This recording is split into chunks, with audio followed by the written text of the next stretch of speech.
Hi అండి, అందరికీ నమస్కారం. Welcome back to my channel. నేను మీ లక్ష్మి. ఎలా ఉన్నారు? నేనైతే బాగున్నాను. ఈరోజు ఆషాఢ మాసం మొదటి గురువారం ప్రారంభమైందండి. ఈరోజైతే పోచమ్మకు చేద్దామని చెప్పేసి అమ్మ నేను అన్నీ సిద్ధం చేసుకుంటున్నాం. ఆషాఢ మాసంలో పోచమ్మకు చేయడం తెలంగాణ వారి సంస్కృతి అండి. చాలామంది పోచమ్మకి బోనాలు చేస్తారు. మేము కూడా బోనం చేశాము. పోచమ్మ కాడికి వెళ్ళడానికి అన్నీ సిద్ధం చేసుకుంటున్నాము. రాబోయే జూలై 6 తారీఖు ఏకాదశి ఉందండి. ఏకాదశి ముందుకైతే ఇలా పోచమ్మ చేయడం మన తెలంగాణ వారి ఆచారం. మేము కూడా ఈరోజు గురువారం కదా అని చెప్పేసి ఈరోజు చేస్తున్నాం. నిన్న బుధవారం అమావాస్య అయింది. అమావాస్య రోజు చేయొద్దని చెప్పేసి ఈరోజు పోచమ్మకు చేస్తున్నాము. వర్షం పడేలా ఉంది. ఇలాగే ప్రతి సంవత్సరం ఆషాఢ మాసంలో పోచమ్మకు బోనాలు చెల్లిస్తారు. పోచమ్మ గుడికి వెళ్ళే కంటే ముందు మనం వెళ్ళవలసింది భూలక్ష్మీదేవి దగ్గరికి. ప్రతి ఒక్క గ్రామంలో భూలక్ష్మీదేవి తప్పకుండా ఉంటుంది. ఈ అమ్మవారిని దర్శించుకున్నాకే మనం పోచమ్మ గుడికి వెళ్ళాలి. వర్షం అయితే చాలా స్టార్ట్ అయింది. మొత్తం చూడండి ఎలా వర్షం పడిందో. చాలామంది వచ్చారు. ఇంకా 2 వారాలు అయితే అయిపోతుంది కాబట్టి ఈరోజు గురువారం కాబట్టి చాలామంది వచ్చారు.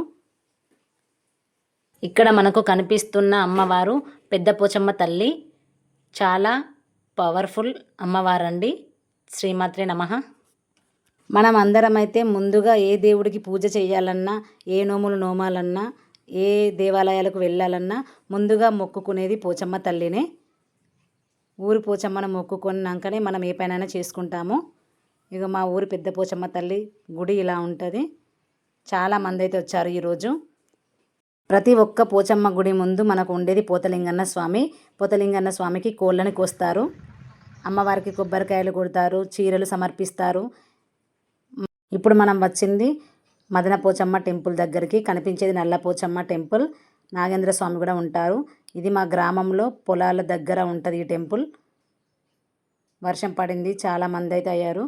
అమ్మవారికి చీరలు సమర్పించుకుంటారు, కోళ్ళని కోస్తారు, నైవేద్యాలు పెడతారు. కొంతమంది మేకలను కూడా కోస్తారు.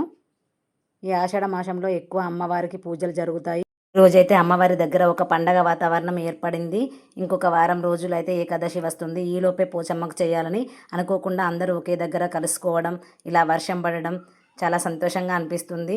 ముత్తైదులు పసుపు కుంకుమలు పెట్టుకొని ప్రసాదం పంచిపెట్టి ఇలా చిన్న పెద్దలు అందరూ కలిసి అమ్మవారికి పూజించుకోవడం చాలా సంతోషంగా అనిపిస్తుంది. మనం ఏదైనా కోరుకుంటే అది నెరవేరితే చిలకలు పాయరాల ముడుపులాగా కడతారు. ఇక్కడ కూడా పోతలింగన్న స్వామి ఉంటారు. కోళ్ళను కడిచేస్తారు, మేకలను కూడా. ఇప్పుడు మనకు వారాహి నవరాత్రులు ఈ రోజు నుంచి ప్రారంభమైనవి. ఈ ఆషాఢ మాసంలో మొదటి గురువారం పోచమ్మ తల్లికి చేసుకుంటున్నాం. ఇక మనం వచ్చింది నల్ల పోచమ్మ టెంపుల్ దగ్గరికి. మీకు నా వీడియో ఎలా అనిపించిందో కామెంట్ బాక్స్లో కామెంట్ చేయండి. జై శ్రీమాత్రే నమః.